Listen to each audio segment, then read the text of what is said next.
تو اس میں یہی بتایا جا رہا ہے کہ توحید کی جو طاقت ہوتی ہے نا، جب ہمیں سمجھ آ جاتا ہے کہ صرف اور صرف اللہ تعالیٰ ہے جن کو ہم نے راضی کرنا ہے، صرف اللہ تعالیٰ ہے جو ہمارا مطلب کہ خالق و مخلوق، سوری، خالق و مالک صرف اور صرف اللہ تعالیٰ ہی ہے، اللہ تعالیٰ پر ہی ہم ان کی ہی ساری باتیں ماننی ہے، انہی کو راضی کرنا ہے، ان کو ناراض کر کے، ان کی نافرمانی کر کے ہم کسی اور طرف جائیں گے تو وہ پھر ہمیں کامیابی حاصل نہیں ہوگی۔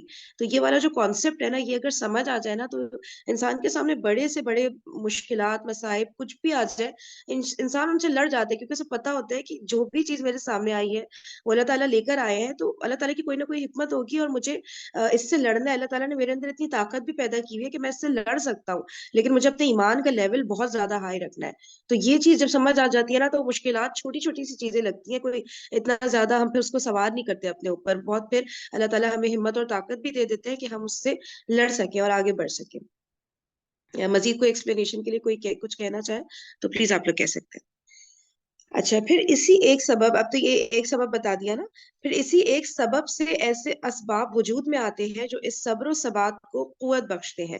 ٹھیک ہے، تو یہ بتایا گیا ہے کہ بنیاد جو ہے نا، پہلا سبب، پہلا فیکٹر وہ توحید ہے۔ جب توحید ہمیں سمجھ آ جاتی ہے نا، اللہ تعالیٰ کی معرفت ہمیں سمجھ آ جاتی ہے، اس کے بعد جو سارے فیکٹرز ہیں نا وہ اس پہ ہی ڈیپینڈنٹ ہوتے ہیں۔ اگر اس چیز میں ہی ہم ہلے ہوئے ہیں نا، ہمارا عقیدہ صحیح نہیں ہے، ٹھیک ہے، ہمیں سمجھ میں نہیں آ رہی ہے صحیح سے والی بات، کیونکہ اس طرح سے ہوتا ہے نا، دنیا کے قانون کو بھی فالو کر رہے ہیں، امی ابو نے کوئی اور بات کر دی جو کہ دین میں نہیں ہے، تو بھئی امی ابو کی تو وہ ضروری بات ماننا ہی ماننا ہے۔ جو بڑے بڑے انکل آنٹیز ہیں ہمارے خاندان کی، ہم ان کے اگینسٹ کیسے جائیں؟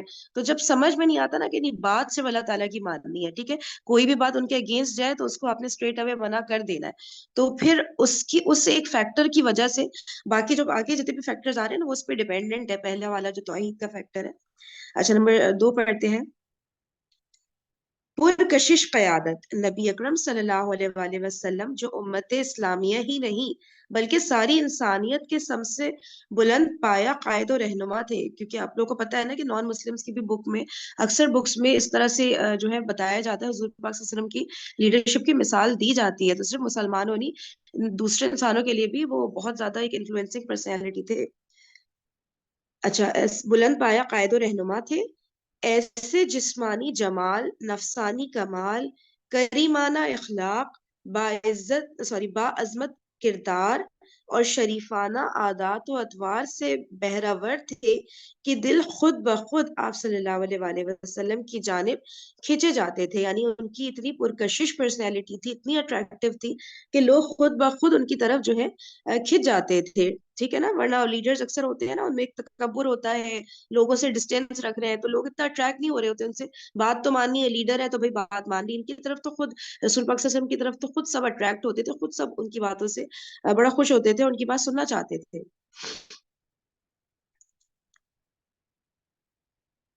اور طبیعتیں خود بخود آپ صلی اللہ علیہ وآلہ وسلم پر نچھاور ہوتی تھی، کیونکہ جن کمالات پر لوگ جان چھڑکتے ہیں ان سے آپ صلی اللہ علیہ وآلہ وسلم کو اتنا بھرپور حصہ ملا تھا کہ اتنا کسی اور انسان کو دیا ہی نہیں گیا۔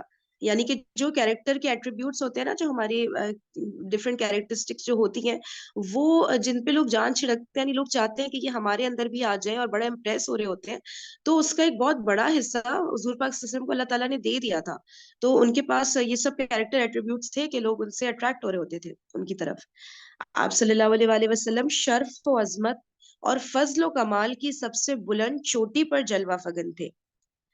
عفت و امانت، صدق و صفا اور جملہ امور خیر میں آپ صلی اللہ علیہ وآلہ وسلم کو وہ امتیازی مقام تھا کہ رفقا تو رفقا، آپ صلی اللہ علیہ وآلہ وسلم کے دشمنوں کو بھی آپ صلی اللہ علیہ وآلہ وسلم کی یکتائی و انفرادیت پر کبھی شک نہ گزرا۔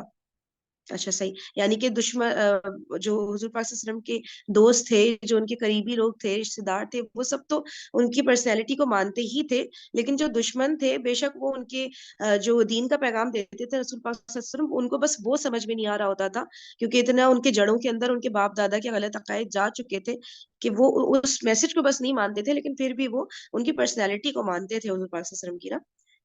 آپ صلی اللہ علیہ وسلم کی زبان سے جو بات نکل گئی، دشمنوں کو بھی یقین ہو گیا کہ وہ سچی ہے اور ہو کر رہے گی۔ واقعات اس کی شہادت دیتے ہیں۔ ایک بار قریش کے ایسے 3 آدمی اکٹھے ہوئے جن میں سے ہر ایک نے اپنے بقیہ 2 ساتھیوں سے چھپ چھپا کر تنہا قرآن مجید سنا تھا. اچھا، قریش کے ہی بتا رہے ہیں کہ 3 آدمی اکٹھا ہوئے تھے، تو جو باقی 2 ساتھی ان سے چھپ کر اچھا وہ جو ایک شخص تھا انہوں نے سوری میں سمجھی نہیں، 3 آدمی اکٹھا ہوئے، ٹھیک ہے، جو باقی 2 تھے ان سے چھپ کر قرآن مجید وہ انہوں نے سننا شروع کیا، لیکن بعد میں ہر ایک کا راز دوسرے پر فاش ہو گیا تھا. اچھا، تینوں نے ایک دوسرے سے چھپ چھپا کے وہ قرآن شریف سن رہے تھے اور تینوں کا راز ایک دوسرے پر فاش ہو گیا تھا. انہی تینوں میں سے ایک ابو جہل بھی تھا. تینوں اکٹھے ہوئے تو ایک نے ابو جہل سے دریافت کیا کہ بتاؤ، تم نے جو کچھ محمد صلی اللہ علیہ وآلہ وسلم سے سنا ہے اس کے بارے میں تمہاری کیا رائے ہے؟ ابو جہل نے کہا، میں نے کیا سنا ہے؟ بات دراصل یہ ہے کہ ہم نے اور بنو عبد مناف نے شرف و عظمت میں ایک دوسرے کا مقابلہ کیا. انہوں نے غرباء و مساکین کو کھلایا تو ہم نے بھی کھلایا. انہوں نے داد دہش میں سواریاں عطا کی تو ہم نے بھی عطا کی.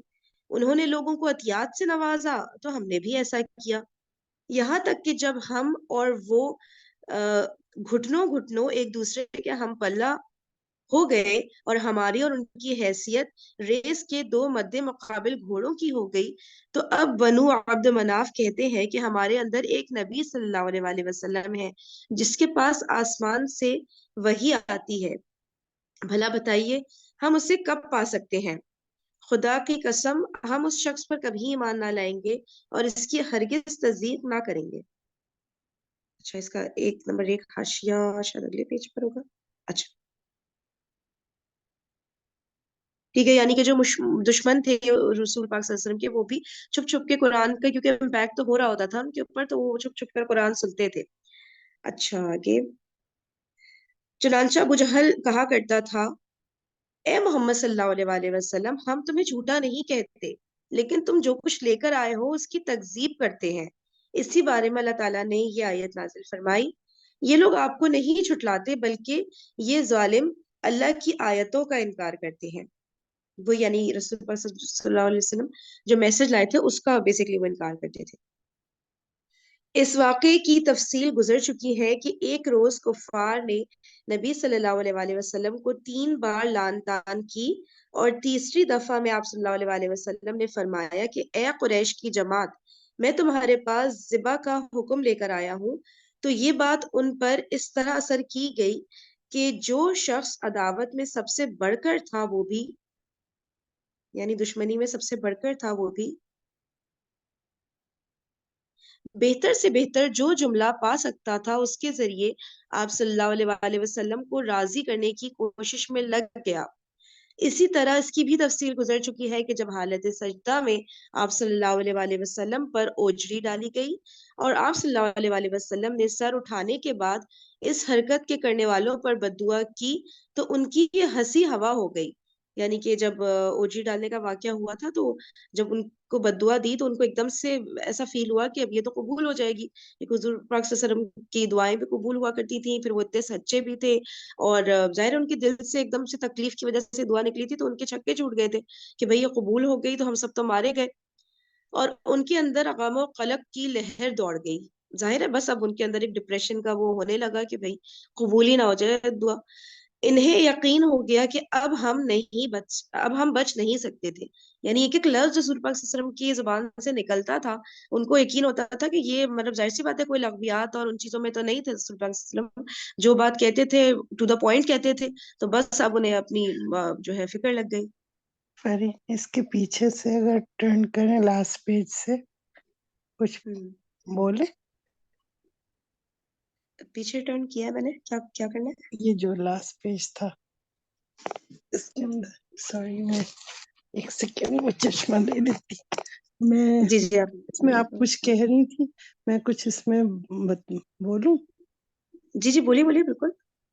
جی بیٹا، یہ آپ بتا رہی تھی نا، یہ جو آیت اس میں آئی ہوئی ہے کہ جب حضور صلی اللہ علیہ وسلم کی وہ بات، یہ لوگ تینوں الگ الگ جگہ جا کے مطلب ایک دوسرے کو دکھا نہیں رہے تھے کہ ہم دل سے تو اس کو مانتے ہیں، زبان سے انکار کر رہے ہیں. تو تینوں نے جب اللہ کی آیات کو سنا تو تینوں کے دلوں پہ تو ظاہر سی بات ہے اثر ہوا، کیونکہ حق کا تو اثر ہے ہی ہے قرآن کا اور اللہ کے کلام کا. تو وہ چھپ کے سن رہے تھے. پھر جب وہ قریب آ کے بیٹھ کے باتیں کرنے لگے کہ ہم لوگ ہر چیز میں تو مقابلہ کر رہے ہیں، مطلب مسکینوں کو کھلانا اور یہ سب تمام چیزیں جو لکھی ہیں، سواریاں اوپر، تینوں چیزیں، تو ہم سب چیز میں تو مقابلہ کر چکے ہیں. لیکن یہ جو اللہ کی طرف سے پیغمبر آیا ہے یہ تو ہمارے پاس نہیں آیا ہے اور ہم اس کو لا ہی نہیں سکتے. ہر چیز کو بائے کر سکتے ہیں، یہ اللہ کے کلام کو تو نہیں بائے کر سکتے نہ. مطلب اتنا انٹیلیجنٹ اور اتنی یہ سب باتیں وہی لانے والا، یہ ساری چیزیں، تو یہ جھوٹ تو لگ ہی نہیں رہی تھی. اندر سے تو دل سے مان رہے تھے، صرف اپنی اہمیت دکھانے کے لیے، اپنے قبیلے کی شان کی وجہ سے وہ تکبر کر رہے تھے کہ اس پہ بلیو نہیں کر رہے تھے. تو اللہ تعالیٰ نے حضور صلی اللہ علیہ وسلم کو سکون دینے کے لیے یہ آیت جو نازل کی، فَإِنَّهُمْ لَا يُكَذِّبُونَكَ، وہ تمہارے نہیں جھٹلا رہے ہیں.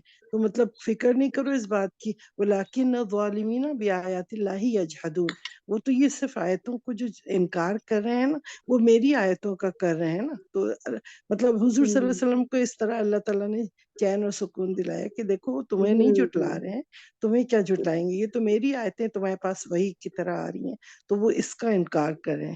تو اس پہ مطلب ان کو تکلیف نہ ہو، تاکہ یہ جو کر رہے ہیں نا حضور صلی اللہ علیہ وسلم اس کی. پھر اس کے آگے کیا تھا، اس میں ایک اور کوئی بات تھی جو بتانی تھی کہ نیکسٹ پیج پہ قریش کی جماعت تمہارے پاس ذبح کا حکم لے کر آیا ہوں. تو یہ بات اور اس طرح کا اگر کوئی کیا ہے آگے بیٹا پڑھیں گی ذرا سا. دعوت میں سب سے وہ بڑھ کر تھا اور وہ بھی جو شخص ہاں دعوت وہ میں سب سے بڑھ کر تھا، وہ بھی اور بہتر وہ سے بہتر جملہ بولنے کے لیے ان کو راضی کرنے لگا، حضور پاک صلی اللہ علیہ وسلم کو ناراض نہ ہو جائے وہ. ہاں.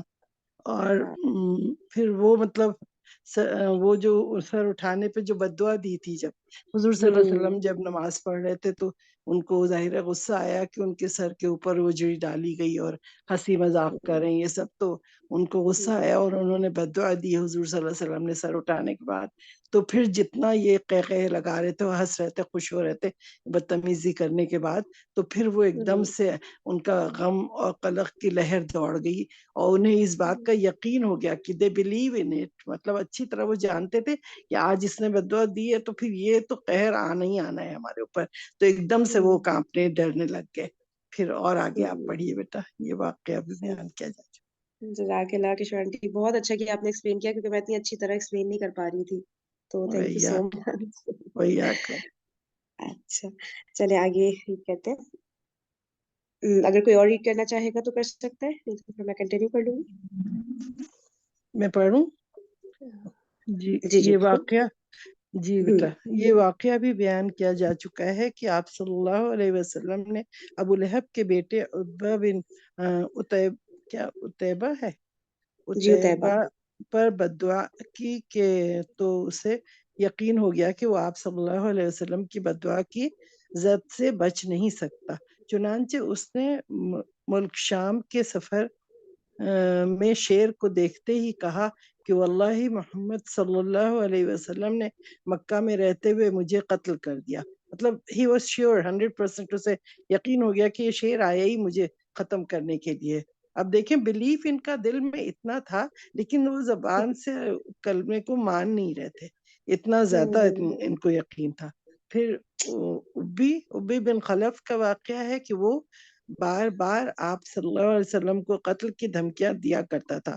ایک بار آپ صلی اللہ علیہ وسلم نے جو جواباً فرمایا کہ تم نہیں بلکہ میں تمہیں قتل کروں گا، کہ مطلب کہ you are not going to kill me, میں تمہیں، مطلب ان کا اتنا جواب سن کے تگڑا وہ ڈر گیا.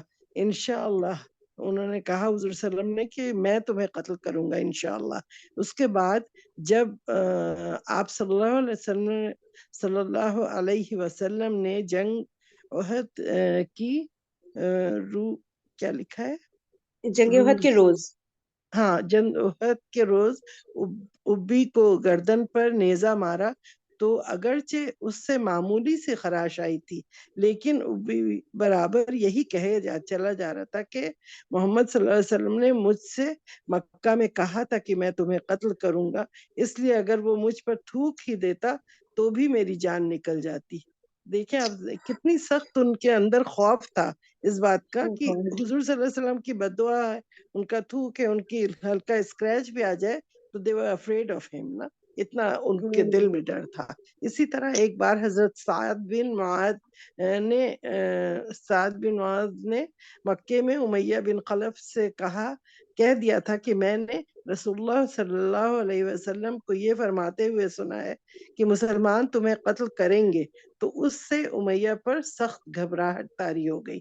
یعنی ان تینوں کی بات بتائی کہ تینوں سب ان سے ڈرتے تھے، جو مسلسل قائم رہی۔ چنانچہ اس نے عہد کر لیا کہ وہ مکے سے باہر ہی نہیں نکلے گا، اور جب جنگ بدر کے موقع پر ابو جہل کے اسرار سے مجبور ہو کر نکلنا پڑا تو اس نے مکے کا سب سے تیزرو اونٹ خریدا تاکہ خطرے کی علامات ظاہر ہوتے ہی وہ چمپت ہو جائے، یعنی تیزی سے بھاگ جائے۔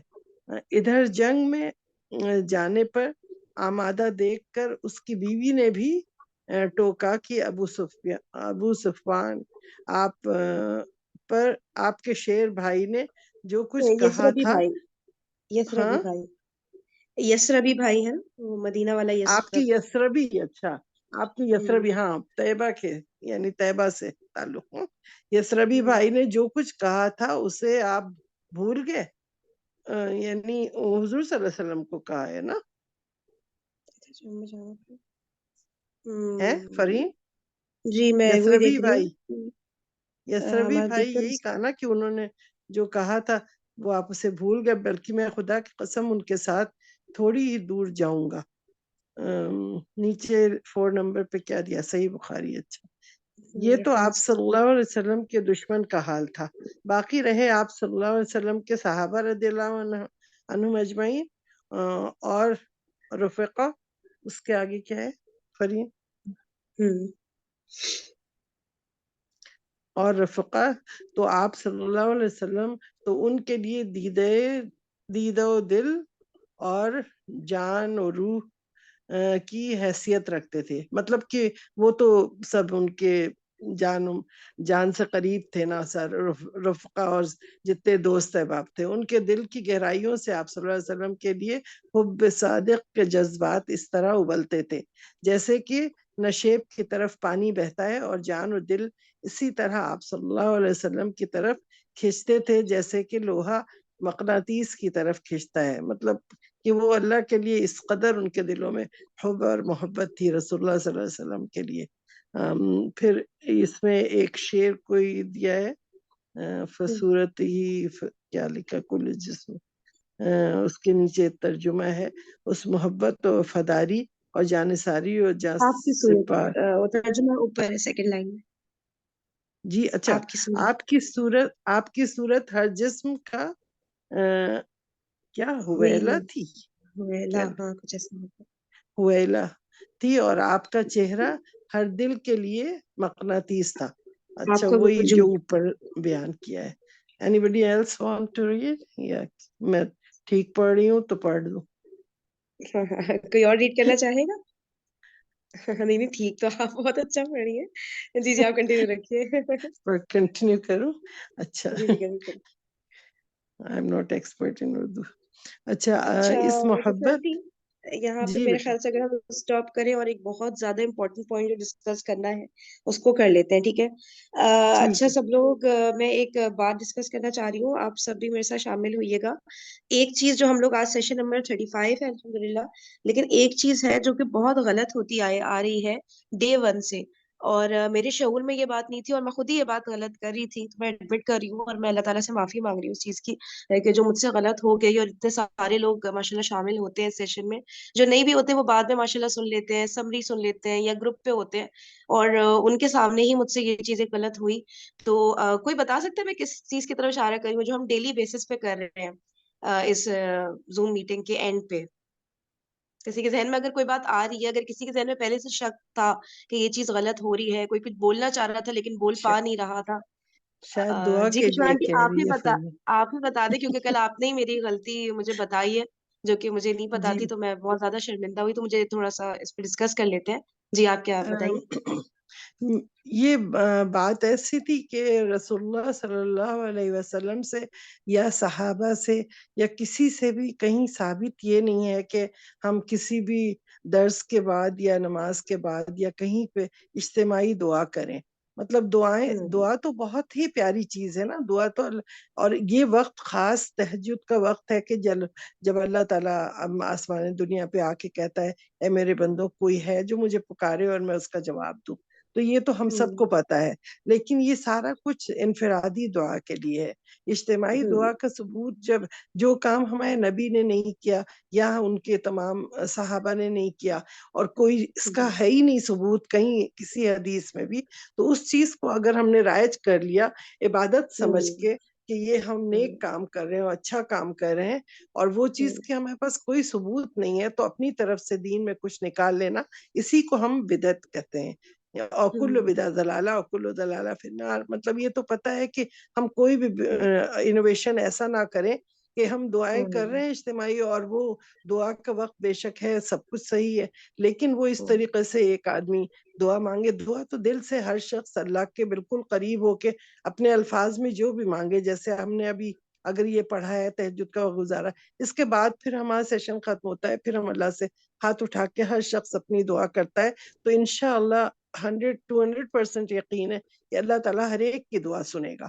ہر ایک جو بے بھی دل شک. سے دعا مانگے گا انشاءاللہ وہ سب کچھ قبول ہوگا. لیکن اس چیز کو ہم اجتماعی طور پہ بیٹھ کے اور اس طریقے سے دعا مانگیں اور یہ جس کا ثبوت نہیں ہے وہ ایک بدعت کہلائے گا. اس بدعت کو ہاں چھوڑ دیکھیے، دینا ہم سب کے لیے بہتر ہے. ہاں دیکھیں دین کا جو معاملات ہے نا وہ بہت سینسیٹیو ہوتے ہیں. وہ اس طرح سے نہیں ہوتے ہمارا یہ دل چاہ رہا ہے تو ہم یہ کر لیں.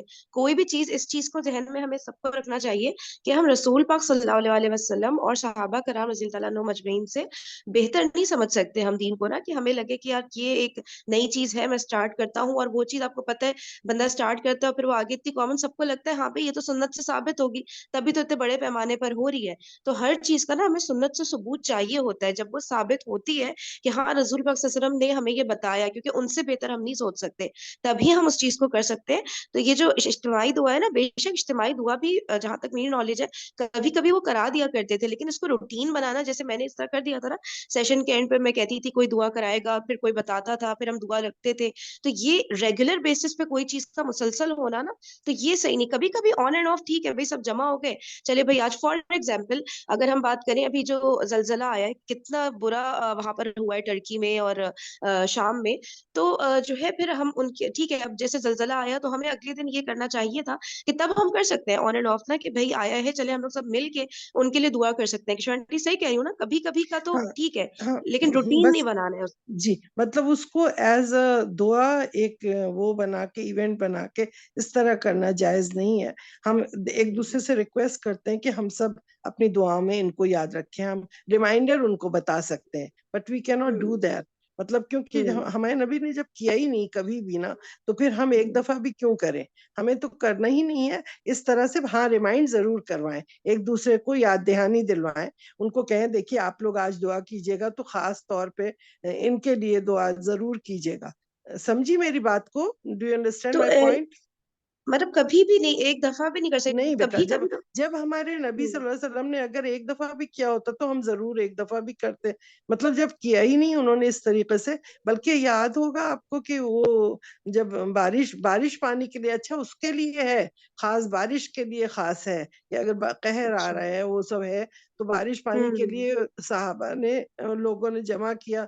حضور صلی اللہ علیہ وسلم کے چچا کو کہا کہ آپ حضور صلی اللہ علیہ وسلم نہیں ہے تو آپ ان کے لیے میدان میں چل کے دعا کریں, اور انہوں نے دعا کی اور ہوں بارش آ بھی گئی. تو مطلب اس طریقے سے آپ کسی سے ریکویسٹ کر سکتے ہیں کہ آپ میرے لیے دعا کریں, لیکن سب نے یہ نہیں کہا کہ ہم آپ کے پیچھے کھڑے ہو کے آمین آمین کرتے رہیں گے, ایسا اچھا کچھ نہیں تھا. اچھا میں ہاں تو سمجھی شاید اس دیکھتا اچھا ایسا نہیں نہیں, ہوا, ایک دفعہ بھی نہیں ہمیں اس ہاں طرح دیکھتے ہیں. جب نہیں ہوا تو اچھا we can but we can remind. مطلب یہ نہیں ہے کہ ہمیں انہیں کسی کو یاد نہیں دلا. اور درس جیسے آپ ہوں کوئی دے رہے ہیں نا, تو درس کے شروع میں آپ دعا کر سکتے ہیں, درس کے آخر میں آپ دعا کر سکتے ہیں, انہی الفاظ میں آپ نے بول دیا بس ٹھیک ہے. لیکن اس مطلب اجتماعی طور انڈیویجولی پہ, یعنی کہ دعا پڑھ لی, جیسے ہاں مجلس کے ختم ہونے کی دعا ہے, اسٹارٹ کی دعا, ہاں, جو جو جیسے آپ نے ثابت ہے. سبحانک اللہم وبحمدک یا آپ پڑھتے ہیں نا آخر کے مجلس کی دعا پڑھ دی, یا پھر ربنا آتنا پڑھ دیا اسی کے اندر, دین اٹس اوکے. لیکن یہ باقاعدہ سے ہم بیٹھ کے جمع ہوں اور پھر ہم ہاتھ اٹھا کے اللہ کے آگے بیٹھ کے اس طرح دعا کریں, اور ہر آدمی اس پہ سے آمین بول رہا ہے اس طرح, تو وہ چیز صحیح نہیں ہے. اور اگر ہم نارملی بھی کسی جیسے درس میں بیٹھتے ہیں کسی بھی ایسے محفل میں, تو وہاں پہ بھی جیسے سب لوگ اینڈ میں دعا کر رہے ہوتے ہیں, تو نہیں وہ بھی نہیں پھر نہیں, صحیح نہیں ہے. ہاں نہیں نہیں, ایسے اچھا بیٹھ اچھا کے اچھا. لوگوں کو جمع کر کے, اور پھر لوگ کہتے ہیں فلاں مر گئے تو چلو ان کے گھر جاتے ہیں, وہاں بیٹھ کے سورہ فاتحہ پڑھا, 3 دفعہ قل پڑھا اور ہاتھ اٹھا کے دعا کریں, یہ سب بھی کہیں نہیں ہے ان سب کا ثبوت. ہم نے نئی نئی چیزیں اپنے دین میں اتنی نکال لی ہیں کہ وہ ایک نارم بن گیا ہے, مطلب وہ ایسی عادت پڑ گئی ہے کہ لگتا ہے اس کے بغیر ہوئے گا نہیں. اور وہ چیزیں کیا ہوتی ہیں کہ بدعت ہوتی ہیں, اور بدعت وہ عبادت ہے نا کہ جس کو بہت اچھا سمجھ کے ہم کرتے ہیں, اور مرتے دم تک ہمیں توبہ کی توفیق ہی نہیں ہوتی, کیونکہ ہم تو اس کو اچھا سمجھ رہے ہیں, ہے نا, معاف ہم کیجیے، تو. آپ سے یہاں پہ ایک سوال پوچھ سکتی ہوں کیا؟ جی جی جی. بیٹا. اگر جیسے کہ یہ رمضان وغیرہ میں نہیں 27ویں شب ہوتی ہے, تو مسجد میں کافی بڑا اہتمام ہوتا ہے, اور بہت ہی ایسی دعا ہو رہی ہوتی ہے کہ آپ نا جیسے آپ کی آنکھیں مطلب نم ہوئے بنا نہیں اٹھتی ہیں وہاں سے, کئی دعا ہی کر رہے ہوتے ہیں. تو مطلب کیا اٹس ناٹ رائٹ, بیکاز وہ دعا واقعی دل کو اثر کرتی ہے, اور ان سے ہم سیکھتے بھی ہیں. جیسے ابھی آپ کچھ, میں نہیں, نے جب دعا کرتی ہوں نا, کبھی کبھی کلاس میں جی آتی ہوں, معذرت چاہتی ہوں, تو آج بہت اچھا آپ لوگ ٹاپک ڈسکس کر رہے تھے, تو میں اپنے ویوز میں پوچھنا چاہ رہی تھی, میرا سوال ہے, میرے کوئی ویوز نہیں ہے, تو جی مطلب سیکھ لیتے ہیں. جی جیسے بیٹا, آپ دعائیں مانگ رمضان رہے میں تھے نا, تو تو رمضان ہم میں نے تو ہوتی بھی ہے, دیکھیے مسجد نبی میں ہر جگہ ہوتی ہے, اس پہ ہم لوگ آمین کہتے ہیں. اب اس کے لیے علماء حضرات سے ہی پوچھے گا, لیکن ایک نارمل عام دنوں کی بات, عام دنوں کی یہ بات میں کر رہی ہوں. لیکن آپ اس کے لیے رمضان میں تو واقعی میں کی جاتی ہے, اور لوگ کرتے بھی ہیں دعا, لیکن یہ ثبوت نہیں ہے. حضور صلی اللہ علیہ وسلم نے دیکھیں پڑھائی نہیں تھی تراویح, اسی لیے, اور کوئی بھی نہ انہوں نے خود پڑھائی اور نہ پڑھوائی لوگوں سے, کسی سے نہیں کہا چلو نا, صحیح, ہے ٹھیک ہے. نا. اچھا, وہاں تو حرم اس میں شریف میں ہوتی ہے, آپ کہہ رہی ہیں کہ جی ہاں, رمضان میں اس حرم طرح شریف سے؟ میں ہوتی ہے. ہمیں یہ کبھی بھی نہیں کہنا ہے کہ چونکہ سعودی عربیہ میں کوئی چیز ہوتی ہے دیٹ از 100% کریکٹ, آپ یہ نہیں سمجھیں. بس دین کو ہمیں قرآن اور سنت سے ہی فالو کرنا ہے. جو چیز ہمارے دین میں ہے وہ قرآن و سنت جو ہمیں بتا دے بس وہی صحیح ہے. کوئی سعودیہ بتا دے تو یہ نہیں کہ سعودیہ میں ہے اور میں یہاں بیٹھی ہوئی تو میں کہوں کہ نہیں یہاں کی 100% ہر چیز صحیح ہے, ایسا کچھ نہیں ہے.